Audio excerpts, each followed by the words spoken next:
The Basques are an indigenous ethno-linguistic group mainly inhabiting Basque Country. Their history is therefore interconnected with Spanish and French history and also with the history of many other past and present countries, particularly in Europe and the Americas, where a large number of their descendants keep attached to their roots, clustering around Basque clubs which are centers for Basque people. Origen's first historical references in the 1st century, Strabo wrote that the northern parts of what are now Navarre and Aragon were inhabited by the Vascones. Despite the evident etymological connection between Vascones and the modern denomination Basque, there is no direct proof that the Vascones were the modern Basques' ancestors or spoke the language that has evolved into modern Basque, although this is strongly suggested both by the historically consistent toponymy of the area and by a few personal names on tombstones dating from the Roman period. 3 different peoples inhabited the territory of the present Basque autonomous community: the Varduli, Carlisti and Autrigones. Historical sources do not state whether these tribes were related to the Vascones, the Aquitani, pre-Indo-European people or the Celts. The area where a Basque-related language is best attested from an early period is Gascony in France, to the north of the present-day Basque region, whose ancient inhabitants, the Aquitani, spoke a language related to Basque. Prehistory. Although little is known about the prehistory of the Basques before the period of Roman occupation owing to the difficulty in identifying evidence for specific cultural traits, the mainstream view today is that the Basque area shows signs of archaeological continuity since the Aurignacian period. Many Basque archaeological sites, including cave dwellings such as Santimamigne, provide evidence for continuity from Aurignacian times down to the Iron Age, shortly before Roman occupation. The possibility therefore cannot be ruled out of at least some of the same people having continued to inhabit the area for 30 millennia. Some scholars have interpreted the Basque words ito, knife, and aizkora, axe, as containing aits, stone, which they take as evidence that the Basque language dates back to the Stone Age. However, stone was abandoned in the Chalcolithic, and aizkora is sometimes considered to be loaned from Latin ashola, cf. Spanish azuela, Catalan exol. Genetic evidence. A high concentration of Rh among Basques, who have the highest level worldwide, had already been interpreted as suggestive of the antiquity and lack of admixture of the Basque genetic stock. In the 1990s, Luigi Luca Cavalli Sforza published his findings, according to which one of the main European autosomal components, PC5, was shown to be a typically Basque trait believed to have receded owing to the migration of Eastern peoples during the Neolithic and Metal Ages.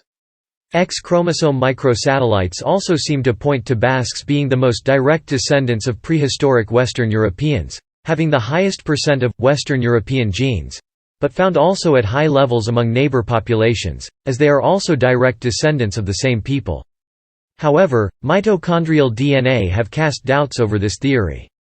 Along the same lines, a genetic study carried out in 2001 revealed that the Y chromosome of Celtic populations do not differ statistically from the Basques, establishing a link between them and such populations as the Irish and the Welsh. Alternative theories. The following alternative theories about the prehistoric origins of the Basques have all had adherents at some time but are rejected by many scholars and do not represent the consensus view. Basques as Neolithic settlers. According to this theory, a precursor of the Basque language might have arrived about 6,000 years ago with the advance of agriculture. The only archaeological evidence that could partly support this hypothesis would be that for the Ebro Valley area, Basques arrived together with the Indo-Europeans, linked to an unproven linguistic hypothesis that includes Basque and some Caucasian languages in a single superfamily. Even if such a Basque-Caucasian connection did exist, it would have to be at too great a time depth to be relevant to Indo-European migrations.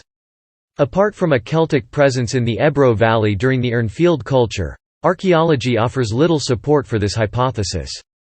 The Basque language shows few certain Celtic or other Indo-European loans, other than those transmitted via Latin or Romance in historic times. Basques as an Iberian subgroup. Based on occasional use by early Basques of the Iberian alphabet and Julius Caesar's description of the Aquitanians as Iberians. Apparent similarities between the undeciphered Iberian language and Basque have also been cited, but this fails to account for the fact that attempts so far to decipher Iberian using Basque as a reference have failed. New genetic findings, 2015. In 2015, a new scientific study of Basque DNA was published which seems to indicate that Basques are descendants of Neolithic farmers who mixed with local hunters before becoming genetically isolated from the rest of Europe for millennia. Matthias Jakobsson from Uppsala University in Sweden analyzed genetic material from 8 Stone Age human skeletons found in El Portolón cavern in Atapuerca, northern Spain. These individuals lived between 3,500 and 5,500 years ago, after the transition to farming in southwest Europe. The results show that these early Iberian farmers are the closest ancestors to present-day Basques. The official findings were published in Proceedings of the National Academy of Sciences of the United States of America. Our results show that the Basques trace their ancestry to early farming groups from Iberia, which contradicts previous views of them being a remnant population that trace their ancestry to Mesolithic hunter-gatherer groups, says Professor Jakobsson. Basque Country in prehistoric times, Paleolithic about 35,000 years ago, the lands that are now the Basque Country, together with neighboring areas such as Aquitaine and the Pyrenees, were settled by Cro-Magnons, who gradually displaced the region's earlier Neanderthal population. The settlers brought the Aurignacian culture with them. At this stage, the Basque Country formed part of the archaeological Franco-Cantabrian province which extended all the way from Asturias to Provence. Throughout this region, which underwent similar cultural developments with some local variation, Aurignacian culture was successively replaced by Gravettian, Solutrean, and Magdalenian cultures. Except for the Aurignacian, these all seem to have originated in the Franco-Cantabrian region, which suggests no further waves of immigration into the area during the Paleolithic period. Within the present-day Basque Country, settlement was limited almost exclusively to the Atlantic area, probably for climatic reasons. Important Basque sites include the following: Santimamigne, Gravettian, Solutrean and Magdalenian remains, mural art Bolincoba, Gravettian and Solutrean Ermitia, Solutrean and Magdalenian Amalda, Gravettian and Solutrean Coscabillo, Aurignacian and Solutrean Aitspitarte, Aurignacian, Gravettian, Solutrean and Magdalenian Istritz, Gravettian, Solutrean and Magdalenian, mural art Gatzaria, Aurignacian and Gravettian Epipaleolithic and Neolithic. At the end of the Ice Age, Magdalenian culture gave way to Azilian culture. Hunters turned from large animals to smaller prey, and fishing and seafood gathering became important economic activities. The southern part of the Basque Country was first settled in this period. Gradually, Neolithic technology started to filter through from the Mediterranean coasts, first in the form of isolated pottery items and later with the introduction of sheepherding. As in most of Atlantic Europe, this transition progressed slowly. In the Ebro Valley, more fully Neolithic sites are found. Anthropometric classification of the remains suggests the possibility of some Mediterranean colonization here. A comparable situation is found in Aquitaine, where settlers may have arrived via the Garonne. In the second half of the 4th millennium BC, megalithic culture appeared throughout the area. Burials become collective and the dolmen predominates, while caves are also employed in some places. Unlike the dolmens of the Mediterranean basin which show a preference for corridors, in the Atlantic area they are invariably simple chambers. Copper and Bronze Age's use of copper and gold, and then other metals, did not begin in the Basque Country until c. 2500 BCE. With the arrival of metal working, the first urban settlements made their appearance. One of the most notable towns on account of its size and continuity was La Joya in southern Oliva, which may have served as a link, and possibly a trading centre, between Portugal and Languedoc. Concurrently, caves and natural shelters remained in use, particularly in the Atlantic region. Undecorated pottery continued from the Neolithic period up until the arrival of the bell beaker culture with its characteristic pottery style, which is mainly found around the Ebro Valley. Building of megalithic structures continued until the Late Bronze Age. In Aquitaine, there was a notable presence of the Artenacian culture, a culture of bowmen that spread rapidly through western France and Belgium from its homeland near the Garonne c. 2400 BCE. In the Late Bronze Age, parts of the southern Basque Country came under the influence of the pastoralist Cogotas I culture of the Iberian Plateau. Iron Age and the Iron Age, bearers of the Latern field culture followed the Ebro upstream as far as the southern fringes of the Basque Country, leading to the incorporation of the Hallstatt culture. This corresponds to the beginning of Indo-European, notably Celtic influence in the region. In the Basque Country, Settlements now appear mainly at points of difficult access, probably for defensive reasons, and had elaborate defense systems. During this phase, agriculture seemingly became more important than animal husbandry. It may be during this period that new megalithic structures, the Cromlech and the megalith or menhir, made their appearance. Roman rule on arrival of the Romans to current southwest France, the Pyrenees and its threshold up to Cantabria. The territory was occupied by a number of tribes, most of them non-Indo-European. The Vascones show the closest identification with current Basques, but evidence points to Basque-like people extending around the Pyrenees and up to the Garonne, as evidenced by Caesar's testimony on his book De Bello Gallico, Aquitanian inscriptions, and several place names.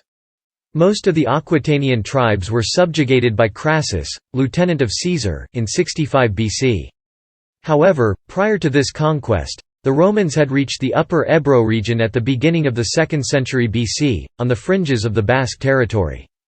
Under Pompey in the 1st century BC, the Romans stationed in and founded Pompilo, but Roman rule was not consolidated until the time of the Emperor Augustus. Its laxness suited the Basques well, allowing them to retain their traditional laws and leadership. Romanization was limited on the lands of the current Basque country closer to the Atlantic, while it was more intense on the Mediterranean basin. The survival of the separate Basque language has often been attributed to the fact that Basque country was little developed by the Romans. There was a significant Roman presence in the garrison of Pompilo, a city south of the Pyrenees founded by and named after Pompey. Conquest of the area further west followed a fierce Roman campaign against the Cantabri. There are archaeological remains from this period of garrisons protecting commercial routes all along the Ebro River, and along a Roman road between Asturica and Bertigala. A unit of Varduli was stationed on Hadrian's Wall in the north of Britain for many years, and earned the title fida for service to the emperor. Romans apparently entered into alliances with many local tribes, allowing them almost total autonomy within the empire. Livy mentions the natural division between the Ager and the Saltus Vasconum, i.e. between the fields of the Ebro basin and the mountains to the north. It has been held by historians that Romanization was significant in the fertile Ager but almost null in the Saltus, where Roman towns were scarce and generally small. However, the latest 21st-century findings have called into question that assumption, highlighting the importance of fishing and mining sector on the Atlantic Arch, as well as other settlements dotting the Atlantic basin. The Bagaudae seem to have produced a major impact on Basque history in the late Empire. In the late 4th century and throughout the 5th century, the Basque region from the Garonne to the Ebro escaped Roman control in the midst of revolts. Several Roman villas were burned to the ground. The proliferation of mints is interpreted as evidence for an inner limes around Vasconia, where coins were minted for the purpose of paying troops. After the fall of the empire, the struggle against Rome's Visigoth allies continued. Middle Ages Christianization. Despite early Christian testimonies and institutional organization, Basque Christianization was slow. The Basques hung onto their own pagan religion and beliefs, and were Christianized at a par with the Germanic peoples hostile to Carolingian expansion, such as the Saxons. However, it remained a slow internal process that some scholars have extended up to the 15th century. The Christian poet Prudentius sings to the prominent Vasconic town of Calahorra in his work Parastephanon, written in the early 5th century, reminding to the town's one-time pagan Vascones of the martyrdom gone through in it formerly. Calahorra itself became episcopal see in the 4th century, with its bishop holding an authority over a territory that extended well into the lands of present-day central Rioja, Biscay, Oliva, a large part of Gipuzkoa and Navarre. In the 5th century, Eaus is attested as episcopal see in the Novempopulania, but the actual influence of these centers on the different domains of the society is not well known. The collapse of the Roman Empire seems to have turned the tide. Basques are not identified anymore with Roman civilization and its declining urban life after the late 5th century, and they prevailed over Roman urban culture, so that paganism remained widespread among the Basques at least up to the late 7th century and the failed mission of Saint Amandus. However, less than a century later, no reference is made by Frankish chroniclers to Basque paganism in the Frankish assault on Basques and Aquitanians. Despite its powerful propaganda value, Odo was even recognized as champion of Christianity by the Pope. Charlemagne started a policy of colonization in Aquitaine and Vasconia after the submission of both territories in 768–769. Enlisting the Church on his side to strengthen his power in Vasconia, he restored Frankish authority on the High Pyrenees in 778, divided the land between bishops and abbots and began to baptize the pagan Basques of this region. Muslim accounts from the period of the Umayyad conquest of Hispania and beginning of 9th century identify the Basques as magi or pagan wizards. They were not considered people of the book. Still in 816, Muslim chroniclers attest not far from Pamplona a so-called Sultan, Knight of the Pagans, certainly a distorted name may be referring to Zaldan, literally in Basque, knight. Later Muslim historians cite Navarrese leaders of the early 9th century as holding onto polytheist religious practices and criticize the Banu Qasa for allying with them. Early Middle Ages in 409, Vandals, Alans, and Suevi forced their way into Hispania through the western Pyrenees, chased closely by the Visigoths in 416 as allies of Rome, while the consequences of their advances are not clear. In 418 Rome gave the provinces of Aquitania and Tarraconensis to the Visigoths, as foederati, probably with a view to defending Novem Populana from the raids of the Bagaudae. It has sometimes been argued that the Basque were underlying these roving armed hosts, but this claim is far from certain. The contemporary chronicler Hydatius was well aware of the existence of the Vascones, but does not identify the Bagaudae rebels as Basque. While the Visigoths seem to have claimed the Basque territory from an early date, the chronicles point to their failure to subdue it, punctuated only by sporadic military successes. The years between 435 and 450 saw a succession of confrontations between the Bagaudae and Romano-Gothic troops, the best documented of which were the battles of Toulouse, Araceli, and Tariasum. Just about the same period, in 449–51, the Suevi under their king Rikiar ravaged the territories of the Vascones, probably looting their way through the region on their way back home from Toulouse. Settlements were clearly damaged after the raids and, while Calahorra and Pamplona survived, Oruña seems to have been abandoned as a result. After 456, the Visigoths crossed the Pyrenees twice from Aquitaine, probably at Roncesvalles, in an effort to destroy the Suevic kingdom of Rikiar. But as the Chronicle of Hydatius, the only Spanish source of the period, ends in 469, the actual events of the Visigothic confrontation with the Basques are obscure. Apart from the vanished previous tribal boundaries, the great development between the death of Hydatius and the events accounted for in the 580s is the appearance of the Basques as a mountain-roaming people, most of the times depicted as posing a threat to urban life. The Franks displaced the Visigoths from Aquitaine in 507, placing the Basques between the two warring kingdoms. In 581 or thereabouts both Franks and Visigoths attacked Vasconia, but neither with success. In 587 the Franks launched a second attack on the Basques, but they were defeated on the plains of Aquitaine, implying that Basque settlement or conquest had begun north of the Pyrenees. However, the theory of a Basque expansionism in the early Middle Ages has often been dismissed and is not necessary to understand the historic evolution of this region. Soon afterwards, the Franks and Goths created their respective marches in order to contain the Basques, the Duchy of Cantabria in the south and the Duchy of Vasconia in the north. In the southwestern marches of the Frankish Duchy of Vasconia, extending at certain periods during the 6th to 8th centuries across the Pyrenees, Cantabria and Pamplona remained out of Visigothic rule, with the latter sticking to either self-rule or under Frankish suzerainty. After much fighting, the Duchy of Vasconia was consolidated as an independent polity between 660 and 678 ruled by the Duke Felix, who by means of a personal union with the Duchy of Aquitaine established a de facto realm detached from the distant Merovingian rule. Synergies between Roman, non-Frankish urban elites and a rural militarized Vascon power base enabled a strong political entity in southwest Gaul.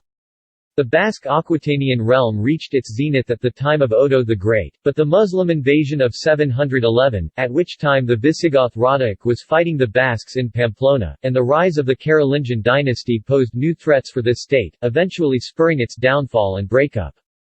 Vasconia's submission to the Franks after Odo's death in 735 was interrupted by frequent outbreaks of resistance, led by the latter's son Hunald and grandson Wafer.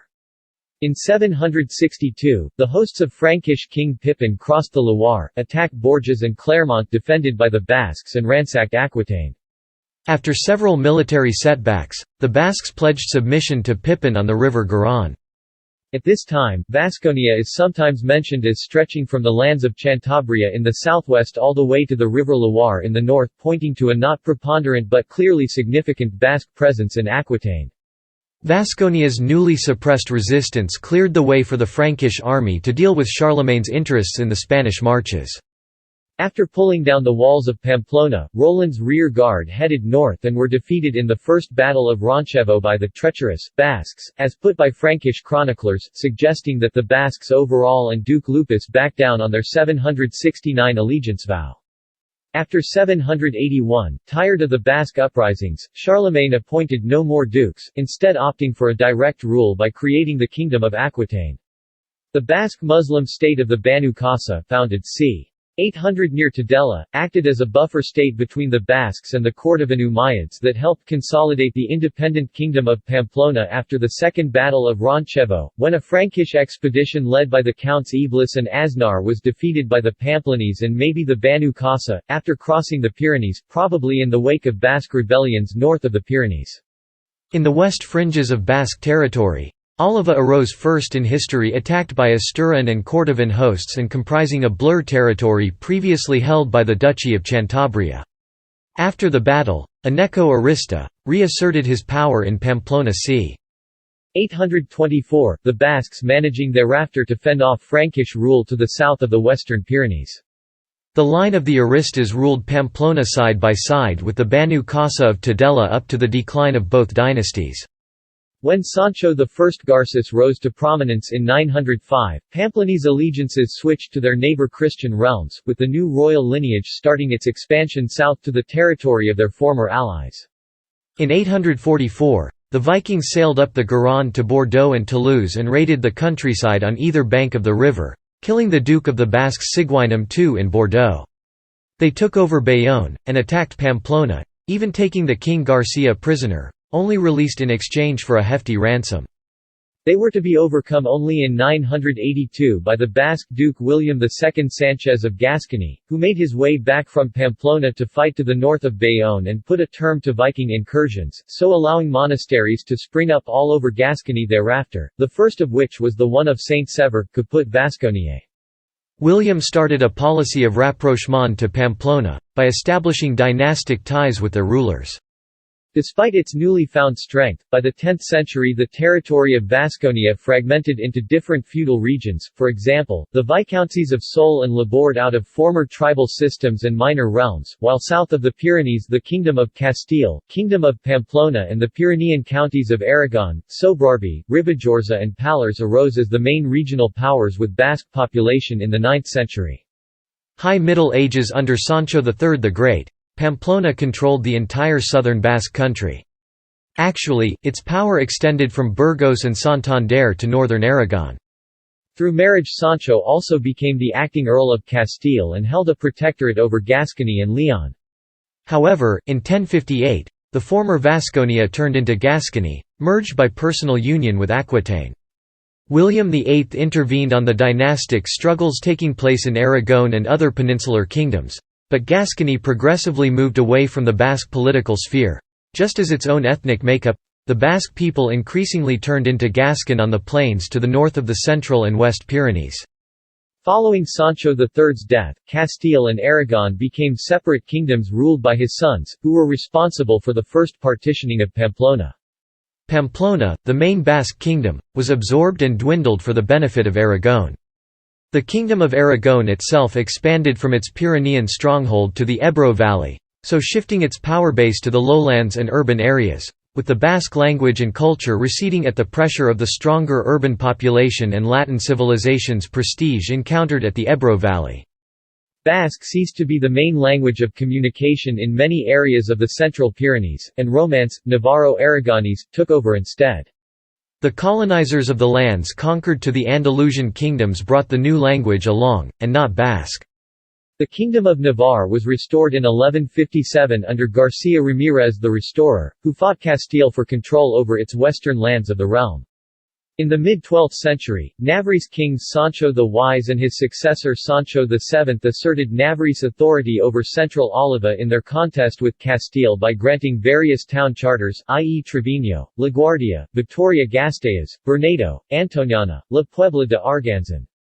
A peace treaty signed in 1179 ceded La Rioja and the northeastern part of present-day Old Castile to the Castilian crown.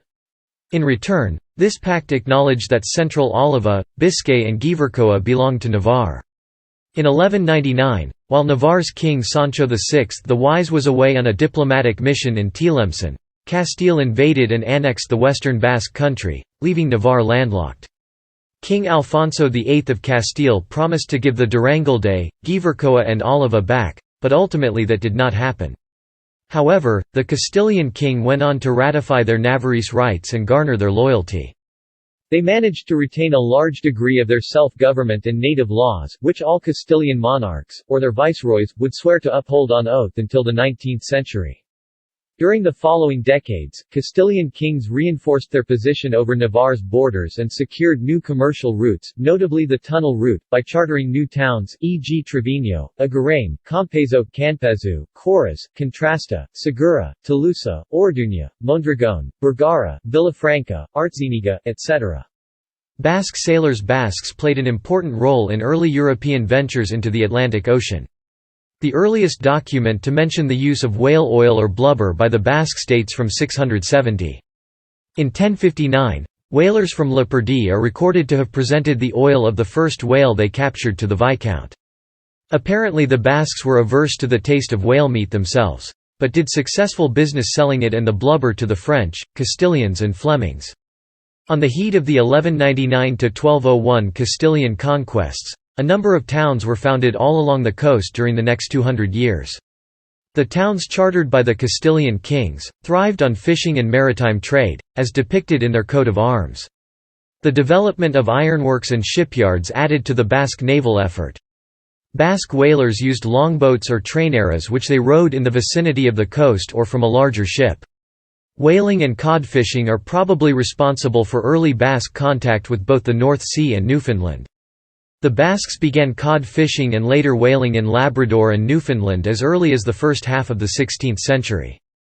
In Europe, the rudder seems to have been a Basque invention, to judge from three-masted ships depicted in a 12th-century fresco in Estella, and also seals preserved in Navarrese and Parisian historical archives which show similar vessels. The first mention of use of a rudder was referred to as steering, à la Navarraise, or à la Bayonnaise. Magellan's expedition was manned on departure by 200 sailors, at least 35 of them Basques, and when Magellan was killed in the Philippines, his Basque second-in-command, Juan Sebastián Elcano took the ship all the way back to Spain. 18 crew members completed the circumnavigation, 4 of them Basques. The Basques mutinied in Christopher Columbus's expedition, a distinctive group who is reported to have erected a makeshift camp in an American island. Early 17th-century international treaties seriously undermined Basque whaling across the northern Atlantic. In 1615, Gipuzkoan whalers frequenting Iceland for decades were massacred by an Icelandic force commanded by the sheriff Ari Magnusson acting on orders of the Danish king. The act ordering the killing of Basques was finally revoked in 2015 during a Basque-Icelandic friendship event. However, northern Atlantic fishing continued at least up to the Treaty of Utrecht, when the Spanish Basques were definitely deprived of their traditional northern European fishing grounds. Late Middle Ages. The Basque Country in the late Middle Ages was ravaged by the War of the Bands, bitter partisan wars between local ruling families. In Navarre these conflicts became polarized in a violent struggle between the Agramont and Beaumont parties. In Biscay, the two major warring factions were named Oñas and Gamboa. High defensive structures called Doritzig built by local noble families, few of which survive today, were frequently razed by fire, sometimes by royal decree. Modern period self-government status and accommodation. Navarre divided and home rule. Basques in the present-day Spanish and French districts of the Basque Country managed to retain a large degree of self-government within their respective districts, practically functioning initially as separate nation-states. The Western Basques managed to confirm their home rule at the end of the Kingdom of Castile's civil wars, pledging an oath to claimant Isabella I of Castile in exchange for generous terms in overseas trade. Their fueros recognized separate laws, taxation and courts in each district. As the Middle Ages drew to a close, the Basques got sandwiched between two rising superpowers after the Spanish conquest of Iberian Navarre, i.e. France and Spain. Most of the Basque population ended up in Spain, or the Spains, according to its polycentric arrangement prevailing under the Habsburgs. The initial repression in Navarre on the local nobility and population was followed by a softer, compromising policy on the part of Ferdinand II of Aragon and the Emperor Charles V. While heavily conditioned by its geopolitical situation, the Kingdom of Navarre-Bern remained independent, and attempts at reunification, both in Iberian and continental Navarre, did not cease up to 1610. King Henry of Navarre and France was set to march over Navarre at the moment of his assassination. The Protestant Reformation made some inroads and was supported by Queen Jeanne d'Albret of Navarre-Bern. The printing of books in Basque, mostly on Christian themes, was introduced in the late 16th century by the Basque-speaking bourgeoisie around Bayonne in the northern Basque Country. King Henry III of Navarre, a Protestant, converted to Roman Catholicism in order to become King Henry IV of France too. However, reformist ideas, imported via the vibrant ways of St. James and sustained by the Kingdom of Navarre-Bern, were subject to intense persecution by the Spanish Inquisition and other institutions as early as 1521. Especially in bordering areas, a matter with close links to the shaky status of Navarre. The Parliament of Navarre in Pamplona kept denouncing King Philip II of Spain's breach of the binding terms laid out in his oath-taking ceremony. Tension came to a head in 1592 with an imposed oath pledging for Philip III of Spain fraught with irregularities, while in 1600 allegations arise of discrimination by Castilian abbots and bishops to the Navarrese monks for the sake of their nation, as pointed by the kingdom's government. A combination of factors, suspicion of the Basques, intolerance to a different language, religious practices, traditions, high status held by women in the area, along with political intrigues involving the lords of Urtubi in Uruña and the critical Urdazubi Abbey, led to the Basque witch trials in 1609. In 1620 the de jure separate Lower Navarre was absorbed by the Kingdom of France, and in 1659 the Treaty of the Pyrenees upheld actual Spanish and French territorial control and determined the fate of vague bordering areas, so establishing customs that did not exist up to that point and restricting free cross-border access. The measures decided were implemented as of 1680. The region-specific laws also underwent a gradual erosion and devaluation, more so in the French Basque Country than in the southern districts. In 1660 the authority of the Assembly of Laborde was significantly curtailed. In 1661 French centralization and the nobility's ambition to take over and privatize commons unleashed a popular rebellion in Seoul, led by Bernard Goyeneche Matalas, ultimately quelled in blood. However, Laborde and its Biltzer retained important attributions and autonomy, showing an independent fiscal system. Masters of the ocean the Basques, especially proper Biscayans Guivercoans and Leperdians, thrived on whale hunting, shipbuilding, iron exportation to England, and trade with northern Europe and America during the 16th century, at which time the Basques became the masters not only of whaling but the Atlantic Ocean. However, King Philip II of Spain's failed Armada Invencible endeavour in 1588, largely relying on heavy whaling and trade galleons confiscated from the reluctant Basques, proved disastrous. The Spanish defeat triggered the immediate collapse of Basque supremacy over the oceans and the rise of English hegemony. As whaling declined, privateering soared. Many Basques found in the Castilian Spanish Empire an opportunity to promote their social position and venture to America to make a living and sometimes amass a little fortune that spurred the foundation of the present-day Buceres. Basques serving under the Spanish flag became renowned sailors, and many of them were among the first Europeans to reach America. For example, Christopher Columbus's first expedition to the New World was partially manned by Basques. The Santa Maria vessel was made in Basque shipyards, and the owner, Juan de la Cosa, may have been a Basque.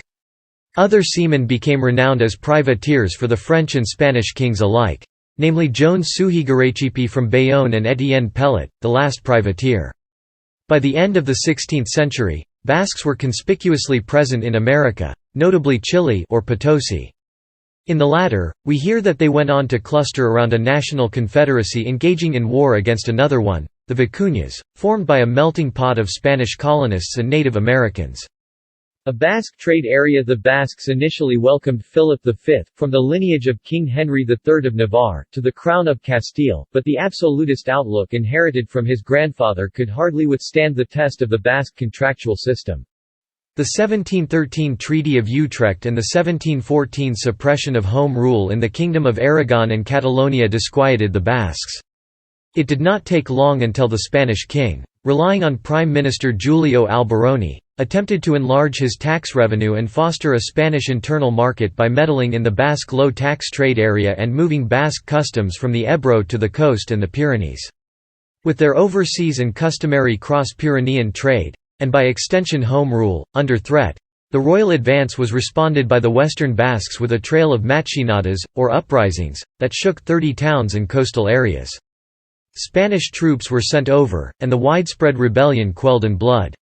In the wake of the events, an expedition led by the Duke of Berwick dispatched by the Quadruple Alliance broke into Spanish territory by the Western Pyrenees only to find Guipuscoans, Biscayans and Alavans making a formal, conditional recognition of French rule. Confronted with a collapsing Basque loyalty, King Philip V backed down on his designs in favor of bringing customs back to the Ebro.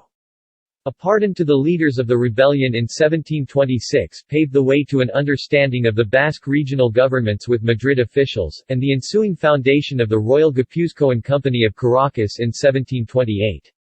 The Basque districts in Spain kept operating virtually as independent republics. The Guipuscoan Company greatly added to the prosperity of the Basque districts, by exporting iron commodities and importing products such as cacao, tobacco, and hides. Merchandise imported onto the Spanish heartland in turn would incur no duties in its customs. The vibrant trade that followed added to a flourishing building activity and the establishment of the pivotal Royal Basque Society, led by Xavier Maria de Munabi, for the encouragement of science and arts. Emigration to America did not stop, with Basques, reputed for their close solidarity bonds, high organizational skills and an industrious disposition, found venturing into Upper California at the head of the early expeditions and governor positions, e.g. Fermín Lasuen, Juan Bautista de Anza, Diego de Borica, J. de Arrillaga, etc. At home, the need for technical innovations, not encouraged any longer by the Spanish crown during the last third of the 18th century, the virtual exhaustion of the forests supplying the ironworks, and the decline of the Guipuscoan Company of Caracas after the end of its trade monopoly with America heralded a major economic and political crisis. By the end of the 18th century the Basques were deprived of their customary trade with America and choked by the Spanish disproportionately high customs duties in the Ebro River, but at least enjoyed a fluent internal market and intensive trade with France. Navarre's geographic distribution of trade in late 18th century is estimated at 37.2% with France, 62.3% with other Basque districts, and only 0.5% with the Spanish heartland. On a positive note, the Spanish customs exactions imposed over the Ebro favored a more European orientation and the circulation of innovative ideas, labeled by many in Spain as un-Spanish, both technical and humanistic, such as Rousseau's Social Contract, hailed especially by the Basque liberals, who widely supported home rule. Cross-Pyrenean contacts among Basque scholars and public personalities also intensified, increasing awareness of a common identity beyond district-specific practices. Under the nation-state's revolution and war, self-government in the northern Basque Country came to an abrupt end when the French Revolution centralized government and abolished the region-specific powers recognized by the ancient regime. The French political design intently pursued a dissolution of the Basque identity into a new French nation, and in 1793 that French national ideal was enforced with terror over the population. During the period of the French Convention, Laborde went on to be shaken by indiscriminate mass deportation of civilians to the lands of Gascony, confiscations, and the death of hundreds. It has been argued that despite its fraternal intent, the intervention of the French Revolution actually destroyed a highly participatory political culture, based on the provincial assemblies. The southern Basque Country was mired in constant disputes with the royal Spanish authority, breach of fueros, and talks came to a deadlock on accession of Manuel Godoy to office. The central government started to enforce its decisions single-handedly, e.g. regional quotas in military mobilization, so the different Basque autonomous governments—Navarre, Gipuzkoa, Biscay, Álava—felt definitely disenfranchised. During the War of the Pyrenees and the Peninsular War, the impending threat to the self-government on the part of the Spanish royal authority was critical for war events and alliances, cf. Bon Adrien Junot de Moncey's letters, and political developments in Guipúzcoa. The liberal class supporting self-government was quelled by the Spanish authorities following the War of the Pyrenees, court-martial in Pamplona as of 1796.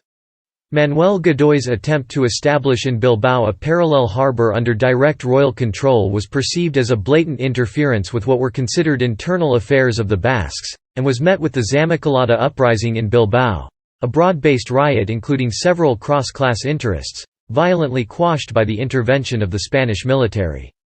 The offensive on the ground was accompanied by an attempt to discredit the sources of Basque self-government as Castile granted privileges, notably Juan Antonio Llorente's Noticias Históricas de las Tres Provincias Vascongadas.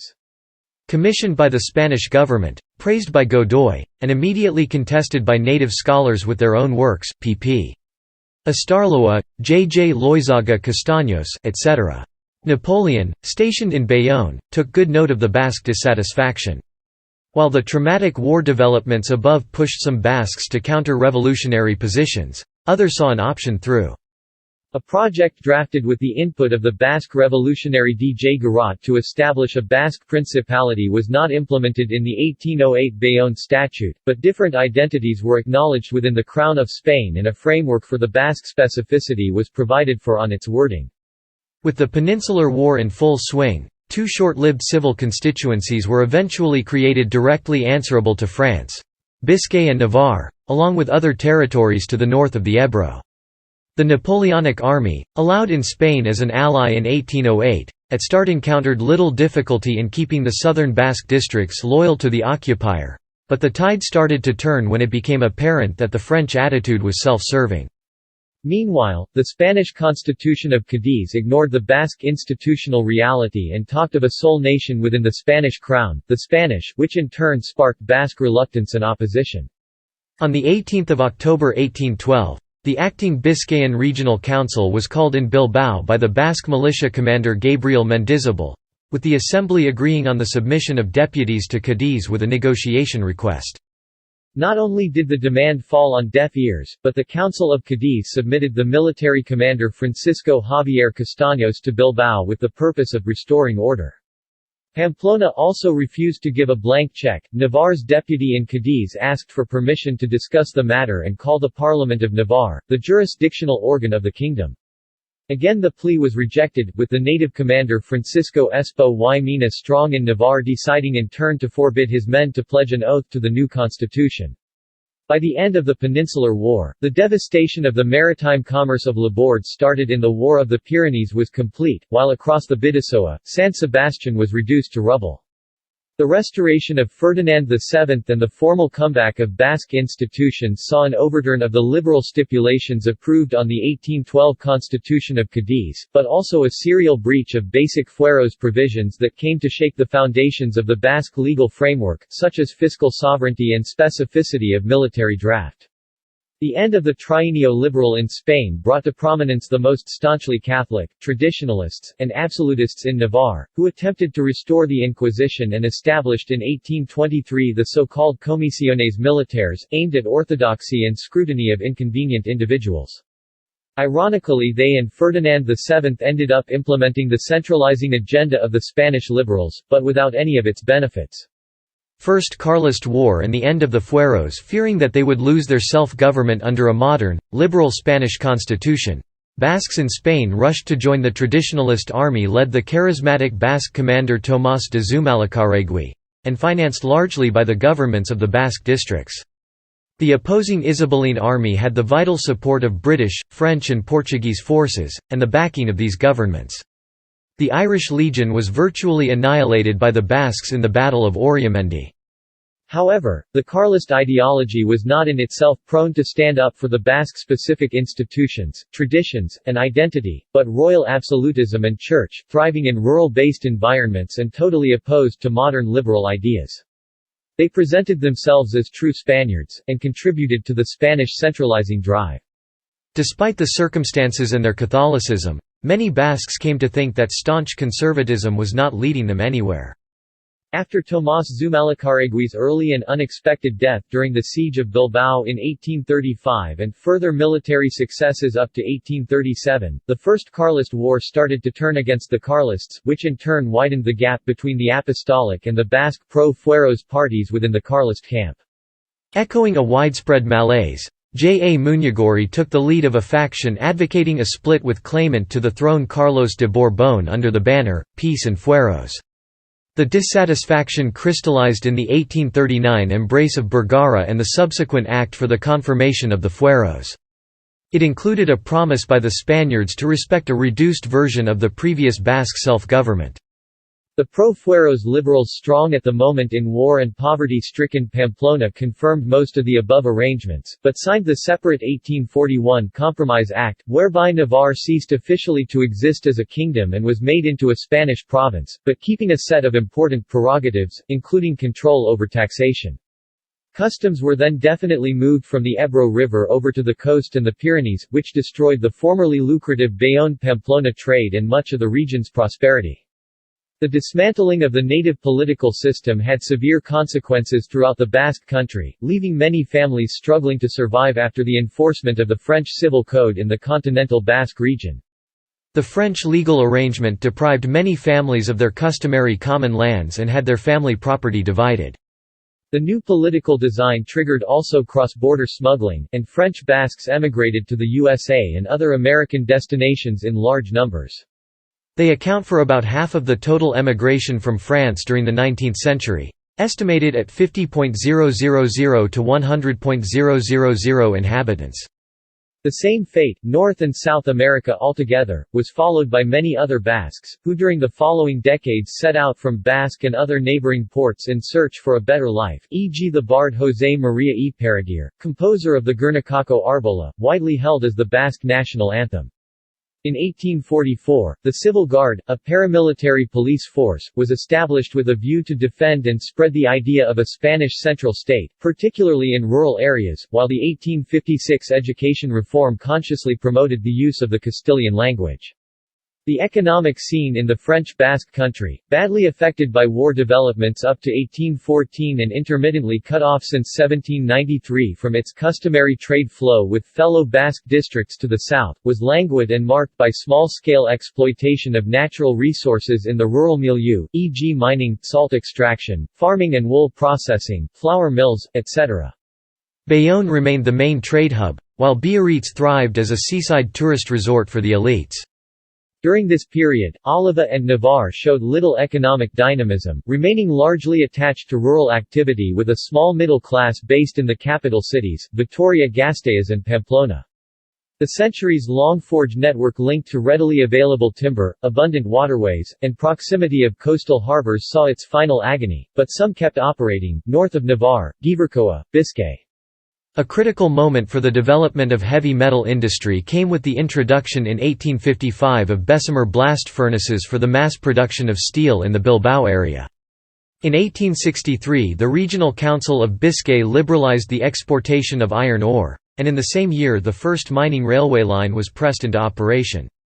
A rapid development followed, encouraged by a dynamic local bourgeoisie, coastal location, availability of technical know-how, and inflow of foreign steel industry investors, partnering with a local family-owned group Ibarra y Chia, as well as Spanish and foreign high demand for iron ore.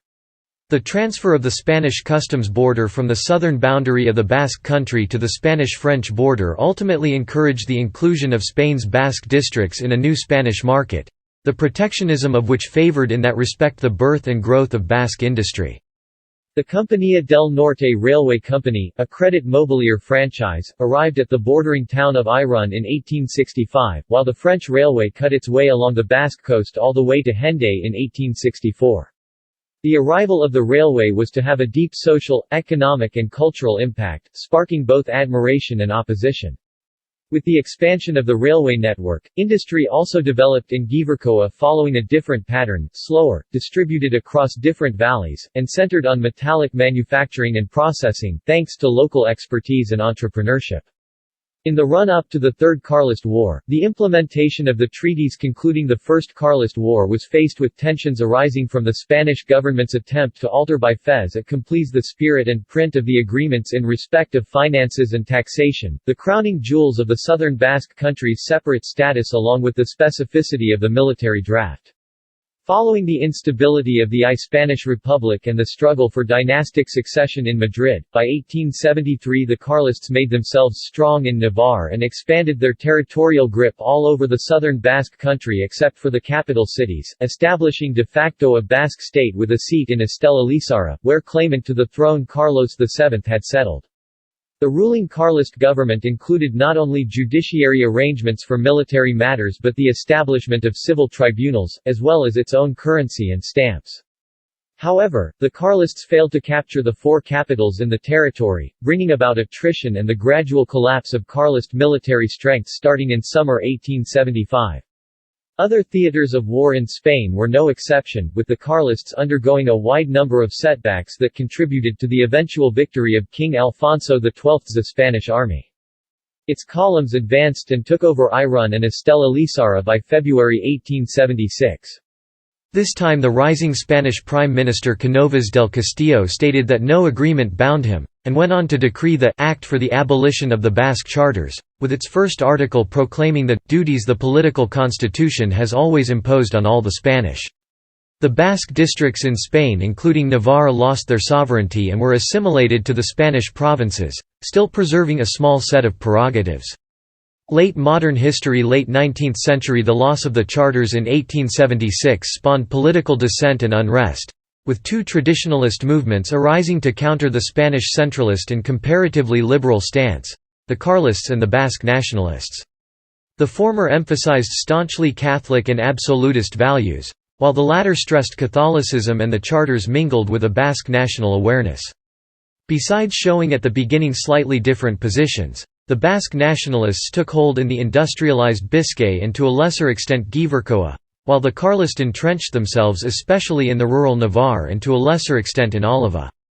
With regards to the economic activity, high-quality iron ore mainly from western Biscay, processed up to the early 19th century in small traditional ironworks around the western Basque Country, was now exported to Britain for industrial processing.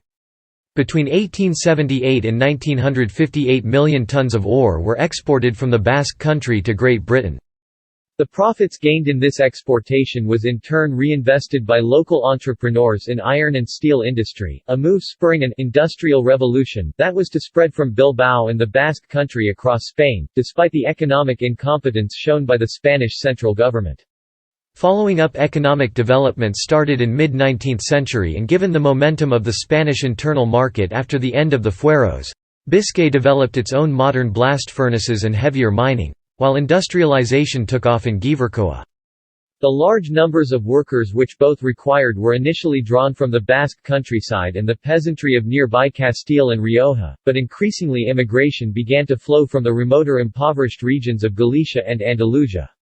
The Basque Country, hitherto a source of emigrants to France, Spain and America, faced for the first time in recent history the prospect of a massive influx of foreigners possessing different languages and cultures as a side effect of industrialization. Most of these immigrants spoke Spanish. Practically all were very poor. The French railway arrived at Hendaye in 1864, so connecting Madrid and Paris. The railway provision for the Basque coast entailed not only a more fluent freight shipping, but a quicker expansion of the seaside spa model of Biarritz to San Sebastián, providing a steady flow of tourists, elitist first and middle class later, especially from Madrid. San Sebastián became the summer capital of Spain. The monarch, especially Maria Cristina of Austria, vacationed there and was followed by the court. As a result of this, the game of Basque pelota and its associated betting become en vogue among the high class and several pelota court were opened in Madrid. At the same time, a regular immigration of administration and customs officials from the French and Spanish heartlands ensued, ignorant of local culture and often reluctant, even hostile to Basque language. However, meanwhile, prominent figures concerned with the decay of Basque culture started to promote initiatives aimed at enhancing its status and development, e.g. the renowned Antoine Diabity, a major driving force behind the Lor Jokoke literary and cultural festivals, with the liberal Donostia also becoming a vibrant hotspot for Basque culture, featuring figures such as Serafin Baroya, poet troubadour Balinch, or play-writer Ramon Maria Labayan. In this period, Biscay reached one of the highest mortality rates in Europe. While the new proletariat's wretched working and living conditions were providing a natural breeding ground for the new socialist and anarchist ideologies and political movements characteristic of the late 19th century, the end of the 19th century also saw the birth of the above Basque nationalism. The Spanish government's failure to comply with the provisions established at the end of the Third Carlist War and before raised a public outcry, crystallizing in the Gamazada popular uprising in Navarre that provided a springboard for the incipient Basque nationalism. Basque Nationalist Party founded in 1895. The PNB, pursuing the goal of independence or self-government for a Basque state, represented an ideology which combined Christian democratic ideas with abhorrence towards Spanish immigrants whom they perceived as a threat to the ethnic, cultural and linguistic integrity of the Basque race while also serving as a channel for the importation of new-fangled, leftist ideas. Early 20th-century industrialization across the Atlantic Basin Basque districts was further boosted by the outbreak of World War I in Europe. Spain remained neutral in the war conflict, with Basque steel production and export further expanding thanks to the demand of the European war effort. Ironically, the end of the European War in 1918 brought about the decline and transformation of the Basque industry. In the French Basque Country, its inhabitants were drafted to add to the French war effort. War took a heavy toll on the Basques, 6,000 died. It also significantly spurred the penetration of French nationalist ideas into Basque territory, limited to certain circles and contexts up to that point. In 1931, at the outset of the Spanish Second Republic, echoing the recently granted self-government to Catalonia, an attempt was made to draw up a single statute for the Basque territories in Spain, but after an initial overwhelming approval of the draft and a round of council mayor meetings, Navarre pulled out of the draft project amidst heated controversy over the validity of the votes. Tellingly, the Carlist Council of Pamplona claimed that, it is unacceptable to call País Vasco Navarro in Spanish. It is fine Vasconia and Euskaleria, but not Euskadi. Undaunted, the Basque nationalists and leftist republican forces kept working on a statute, this time only for the Basque western provinces, Oliva, Gipuzkoa and Biscay, eventually approved in 1936, with the Spanish Civil War already raging and an effective control just over Biscay. Wartime in July 1936, a military uprising erupted across Spain, in the face of which Basque nationalists in Biscay and Gipuzkoa sided with the Spanish Republicans, but many in Navarre, a Carlist stronghold, supported General Francisco Franco's insurgent forces. However, Navarre especially was not spared. As soon as the rebels led by General Mola made themselves strong in the district, they initiated a terror campaign against blacklisted individuals aimed at purging the rearguard and break any glimmer of dissent. The confirmed death toll rose to 2,857, plus a further 305 in prison. Victims and historic memory associations raise the figure to near 4,000. Another big atrocity of this war, immortalized by Picasso's emblematic mural, was the bombing of Guernica by German planes, a Biscayne town of great historical and symbolic importance, at Franco's bidding. In 1937, the Eusko Gudaristia, the troops of the new government of the Basque Autonomous Community surrendered to Franco's fascist Italian allies in Santonia on condition that the lives of the Basque soldiers were respected. Basques fled for their lives to exile by the tens of thousands, including a mass evacuation of children aboard chartered boats into permanent exile. With the Spanish Civil War over, the new dictator began his drive to turn Spain into a totalitarian nation-state. Franco's regime passed harsh laws against all minorities in the Spanish state, including Basques, aimed at wiping out their cultures and languages. Calling Biscay and Gipuzkoa traitor provinces, he abolished what remained of their autonomy. Navarre and Oliva were allowed to hang on to a small local police force and limited tax prerogatives. After 1937, the Basque territories remained behind the war lines, but the French Basque Country became a forced destination for fellow Basques from Spain fleeing war. only to find themselves confined in prisoner camps, such as Gurs on the outer fringes of Seoul. The armistice of the 22nd of June 1940 established a German military occupation of the French Atlantic, including the French Basque Country up to Saint-Jean-Pied-de-Port, with the rest of it being falling on the Vichy France. The whole western and central Pyrenees became a hotspot for clandestine operations and organized resistance, e.g. Comet Line. Franco's dictatorship. Two developments during the Franco dictatorship deeply affected life in the Basque Country in this period and afterward. One was a new wave of immigration from the poorer parts of Spain to Biscay and Gipuzkoa during the 1950s, 1960s and 1970s in response to the region's escalating industrialization aimed to supply the Spanish internal market as a result of a post-war self-sufficiency policy, favored by the regime. Secondly, the regime's persecution provoked a strong backlash in the Basque Country from the 1960s onwards, notably in the form of a new political movement, Basque Country and Freedom, better known by its Basque initials ETA, who turned to the systematic use of arms as a form of protest in 1968. But ETA was only one component of a social, political and language movement rejecting Spanish domination but also sharply criticizing the inertia of the Basque Country's own conservative nationalists. To this day the dialectic between these two political trends, the Abertzale left and the PNV, dominate the nationalist part of the Basque political spectrum, the rest of which is occupied by non-nationalist parties. Following the monarchy tradition, Francisco Franco spent the summers between 1941 and 1975 at the Ayet Palace of San Sebastián. President Franco's authoritarian regime continued until 1975, while the latest years running up to the dictator's death proved harsh in a Basque country shaken by repression, turmoil and unrest. Two new stances arose in Basque politics, namely break or compromise. While ETA's different branches decided to keep confrontation to gain a new status for the Basque country, PNV and the Spanish communists and socialists opted for negotiations with the Francoist regime. In 1978, a general pardon was decreed by the Spanish government for all politics-related offences, a decision affecting directly Basque nationalist activists, especially ETA militants. In the same year, the referendum to ratify the Spanish constitution was held. The electoral platforms closer to ETA's two branches advocated for a «no» option, while PNV called for abstention on the grounds that it had no Basque input. The results in the southern Basque country showed a conspicuous gap with other regions in Spain, especially in the Basque autonomous community. In the 1970s and early, mid-1980s, the Basque country was gripped by intense violence practiced by Basque nationalist and state-sponsored illegal groups and police forces. Between 1979 and 1983, in the framework of the new Spanish constitution, the central government granted wide self-governing powers to Álava, Biscay, and Gipuzkoa after a referendum on a Basque statute, including its own elected parliament, police force, school system, and control over taxation, while Navarre was left out of the new autonomous region after the socialists backed down on their initial position, and it was made into a separate autonomous region. Thereafter, despite the difficulties facing, with overt long-time institutional and academic hostility in the French Basque Country and Navarre, Basque language education has grown to become a key actor in formal education at all levels.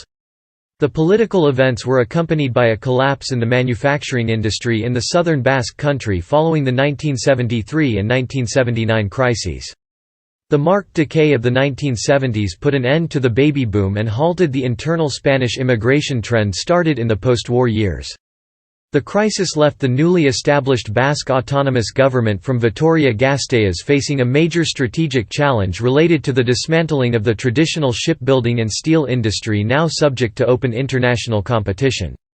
Economic confidence was largely restored during the mid-1990s when the autonomous governments bet on modernization of manufacturing, R+D-based specialization, and quality tourism started to bear fruit, counting on flowing credit from local savings banks.